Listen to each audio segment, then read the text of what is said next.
What's the scariest space fact / mystery in your opinion? A few people have said this, but just the size of space is creepy to me. That far away, but what almost depresses me more that unlike in Stargate I will never be able to travel to any of it. Would love to see what's out there. But, endless space could equal endless possibilities. Could be bad, but it could be amazingly good. There's only a finite number of ways particles can be arranged, so if space is infinite, there will be an infinite number of parallel solar systems. Growing up as a kid and learning about what's out there in space, then learning we are not anywhere close to being able to travel anywhere in it was heartbreaking lol. This is why I didn't commit my life to getting a degree in something that would let me research space. I applaud those that do, but I always feel like the insignificance of our time on Earth means you'll have millions of questions during your career but only a handful, if any, answers. Here's one closer to home. The Kessler effect is the theory that a single destructive event in low Earth orbit could create a cascade where satellites break up into tiny fragments, taking out other satellites, breaking up into smaller fragments and so on, until the Earth is completely surrounded by a massive cloud of tiny flying death shrapnel, which would make leaving this planet almost impossible. If you look up how much space debris there is already up there and how many satellites currently orbit, plus the continued growth of the commercial space industry, I think about it a lot. You should read 7 F's. It could get worse. 7 F's takes it to the extreme. Great book. The concept is also explored on a much smaller scale in Peter F. Hamilton's Fallen Dragon. It's not even one of the main points of the story, but basically a planet purposely creates a 7 F's-like event using an asteroid, meaning that while they can't leave for thousands of years, no one else will be able to get in either. Holy shit, I know Peter F. Hamilton. He was my neighbor about 10 years ago. Well, that's high orbit. Low orbits are relatively debris free, and without retro rockets the debris burns up or falls to Earth.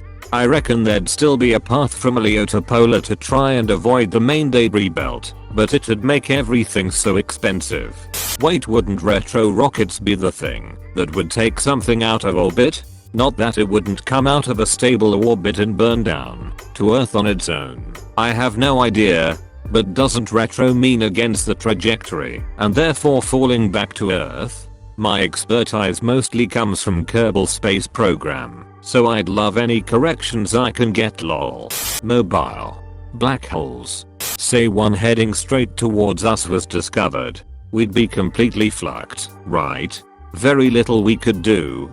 To put it in perspective, it's exactly the kind of thing we'll never know about. Because if there was one heading straight toward us, we would be so unequivocally fucked. The absolute best case scenario is to just engage in global information suppression and murder anyone who finds out, so that the rest of the population don't descend into whatever chaos, realizing we are all going to die and there's nothing that can be done to stop it would occur. I think the only thing we could do is literally move the planet and/or solar system out of its way. That's the most realistic thing we could do. This visual that either shows how slow light speed is or how vast space is, depending on which way you look at it. I've seen videos showing the scale of the universe before, but this one really hit home for some reason. The speed of light, the fastest speed possible, looks painfully slow when you look at it in the context of even a fraction of our solar system. We are stuck here, aren't we? Edit. This genuinely seems to trigger some people, so here's a warning. May cause existential dread. Some stars are even bigger than the distance between Mars and us. Imagine. It takes light some time to travel the object producing it. It's crazy. Even crazier is that the photons hitting Earth today are likely hundreds of thousands of years old. It takes them a very long time to make it out of the sun while bumping into shit. Crazier than that is the fact that if you lived on that photon, to you, the photon wouldn't even be a millisecond old before it hit Earth and died. This video made me feel dead inside. Deep space stuff always scares me because like, WTF is going on here? How can something make me so upset I cry when I'm just on a rock hurtling through nothingness? Why would I even exist? How can I be munching on hummus at 2:59 surrounded by unimaginable stretches of pure void and writing about it with a phone? What the fluke?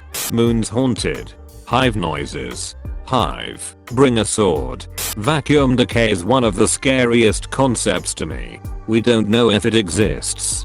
And we won't know until it's too late. On the other hand, you'll never know. You'll just blink out of existence one day. So nothing to worry about. Either way, nothing really matters. Ever gone on a road trip and hit a patch where you're just driving for hours and you don't see anything exciting? I've experienced this in Australia, Canada, and USA, all very large countries. Imagine doing that for years, traveling to another planet, only to find out that due to a small rounding error, your ship is 1/100th of a degree off, and your century is off course. Rounding error, or imperial metric differences. The great attractor thing that affects the motion of galaxies for hundreds of millions of light years. It's thought to just be a bigger bunch of galaxies. I'm just gonna assume they call a cluster of superclusters a super duper cluster, and I'm not gonna go look it up and be proven wrong. Super duper cluster. I like it. Got a ring to it. Hey, Griff, how about that? A cluster of superclusters is actually known as the universe. Now, says right there they're called super duper clusters. I was going to mention this, but while researching some specifics on it, I found that subsequent studies discovered the great attractor is not what we originally thought. One study found that the great attractor is 1/10 the mass originally attributed to it. Another study found that the Milky Way is actually being pulled towards a massive galactic cluster that lies beyond the great attractor region. The greater attractor. There's always a bigger fish. Not scary exactly, more unfortunate, if anything, but we'll probably never be able to properly communicate with alien species. Given the amount of distance between the planets of our solar system, I'd assume the distance to other universes and galaxies is too far to think about right now. If we receive and send a message right now, by the time we hear a reply back, we would probably be a completely different government and societal system. We would just be constantly introducing ourselves. Yeah, they'd really have to do all the legwork on that one. Literally physically get to us for any communication. On the surface of Mars right now is a blur CD. God help us if aliens find that first. You need to answer this, and it is vitally important. What blur CD? Beagle to crash landed with a Blur album saved on board its computer. The intent was to broadcast the music playing from the surface of Mars. The second vital question, does that album include Park Life? If not, all hope is lost. What's wrong with Blur?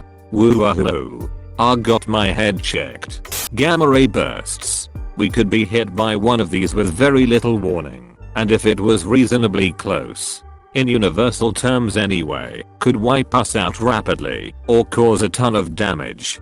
Dark matter / dark energy. The fact that about 95% of the universe is made up of matter we can't see or detect is pretty unsettling to think about. Also, while not a fact per se, I like to think that perhaps the answer to the Fermi paradox is that there are billions of advanced alien life forms out there, but they are physically unable to reach us due to technological limitations. Perhaps interstellar transport is only theoretical, and any aliens capable of reaching us are unable to do so in an acceptable length of time. Proxima Centauri may take 25 years for unmanned spacecraft to reach us going 20% the speed of light, but perhaps it's impossible to transport actual life at these speeds without dying. So advanced civilizations have realized the futility of trying to contact other species and have simply given up. Been searching for a comment saying gamma ray bursts. I remember when I was taught about them, I was gonna shit myself. LMAO. Astronomer here. Fun fact, back in the 90s searching for rogue planets was huge because some wondered if dark matter could just be a bunch of rogue planets between the galaxies or similar. They were called machos. The searches involved looking for small amounts of gravitational lensing they would cause with the satellite galaxies of the Milky Way, and they found some excitement. But then they never found anywhere near enough to explain the effects of dark matter that we see in the galaxy. As a result, we still don't know what dark matter is beyond a strange particle. But we do actually know the number of rogue planets out there surprisingly well. Close bracket. Every single time I see your username, I know I'm about to learn something cool or Evelyn one of your many accomplishments. Off topic, sorry, but I always appreciate your insight and info. I can't accept the fact that there is no end in space. But if there is indeed an end, then what's beyond it? I'm stuck in absurdity. Edit. In the numerous answers I've received, the one that seems to come back the most is the universe is curved. You would end up back where you started. Seems fair enough. Then again, that wouldn't mean there is no limit. On the contrary, that would just mean we are trapped in, or on the surface of, a sphere, but there is still a limit to this sphere. So the question remains, what's beyond it? At the end, there is either infinity or nothingness, and what the hell is my little brain supposed to do with that shit? There's a restaurant at the end of the universe according to Douglas Adams. I heard it shut down due to COVID-19. The scariest thing to me about this is the realization that we might be in some bizarre region of space too, but not currently be able to know it. Galactic deforestation. They had to make room to feed space cows. I think everything is terrifying about space, and I fucking love it. But one thing it scares me a lot. It's if space is infinite. Imagine what kind of gigantic monster can be in there. Since the universe is expanding, and stars and galaxies are moving away from each other, it's possible that civilizations that spring up in the far future with lonely stars will see an empty sky. Their civilizations will grow and learn, but they will never know the universe that once was. We live in a spectacular time period where we can actually look back in time and see the early universe. Future civilizations won't have that luxury. They'll believe that the universe is, and always was, dark, dead, and empty, aside from their small island of light. Yeah, most of the universe is just blackness. Very grateful to be here on Earth. There is literally no end to the universe. No matter how long we study it, there will always be stuff that we will never know, just because of the vastness of space. There could also be multiple universes, which is unbelievable considering that we know so little about our own. The fact that an asteroid could come at any time, and even though we have the technology to tell us that an asteroid is about to impact Earth, what can we really do about it? Nothing. We can do nothing. We can just sit here with the media stations telling us what will happen, telling our friends and loved ones goodbye, praying, etc. It sucks. Why do we have the technology that tells us our inevitable doom is days or even moments away, but no technology to possibly stop it? Edit. Words. Heat death. That one keeps me up at night. Take your socks off. There could be life, but not in the way we think. Like a virus that our immune system simply can't take, and we can't cure or make a vaccine for. This was actually thought of before. When the crew from Apollo 11 came back from the moon, they were quarantined for 3 weeks just in case they did have some kind of space virus. Space is composed entirely of cheese whiz, but they won't admit it. They paint the sky black at night to keep us all fooled. Can you please not spoil season 4 of 2020? That would be a great way to cap off the year. Maybe right after Christmas. So the few people that do manage to travel get stuck with their in-laws for some extra time. So is writing horror stories your profession or just a hobby? The fact that a city-killing asteroid can slip through our detection systems and kill millions at any moment Wouldn't matter much, not like we can do anything about it. Don't worry, Space Force will save us.